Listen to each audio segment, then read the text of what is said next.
Office থেকে বাড়ি ফিরেই যে এমন একটা সারপ্রাইজ পাবো সত্যি ভাবতে পারিনি। ফিরেই হাজবেন্ড বলল, আজকে চলো বাইরে কোথাও খেয়ে আসি। বাইরে কোথাও খেয়ে আসি বললেই মনে হয় হ্যাঁ বেশ ভালো, একটা ডিনার ডেটে তবে যাওয়াই যাক। কিন্তু সেই জায়গাটা যে এতটা স্পেশাল হবে আর খাওয়াটা যে এতটাই পছন্দের হবে। হ্যাঁ হ্যাঁ, আমি বিরিয়ানির কথাই বলছি। আমাদের জেনারেশনের ম্যাক্সিমাম ছেলে মেয়েদের একটা স্পেশাল খাবার হলো বিরিয়ানি। এক কথায় আমরা বিরিয়ানিই খেতে চাই।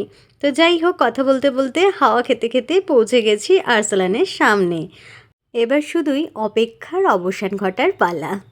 ভেতরে ঢুকে পড়েছে, হাজব্যান্ড অর্ডার দিয়ে দিয়েছে, বিরিয়ানি সামনে পেতেই গন্ধ নিতে শুরু করে দিয়েছি।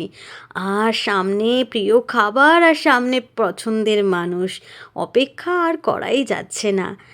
আর আলুটা ভেঙে এইদিকে মাটনটা নিয়ে খাওয়া শুরু করে দিয়েছি। আর দেখুন আমার হাজব্যান্ডের মুখটা, প্রিয় মানুষের এই হাসি হাসি মুখে বিরিয়ানি খাওয়ার মুহূর্তটা আমার কাছে যেন স্মৃতিবন্দী হয়ে থাকলো। আর এদিকে আমিও কিন্তু কম যাচ্ছি না, বিরিয়ানি সামনে থাকলে কি আর অপেক্ষা করা যায় বলুন তো। যাই হোক, খাওয়া কমপ্লিট।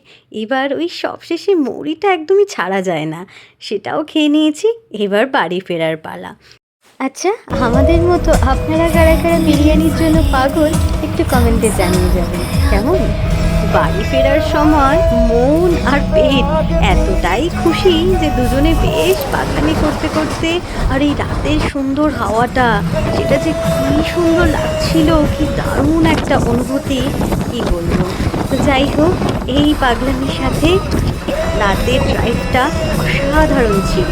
তো ফিরে যাচ্ছি বাড়িতে, আবারও আসবো অন্য কোনো ভিডিওতে। ততক্ষণ আপনারা ভালো থাকবেন, সুস্থ থাকবেন, টাটা।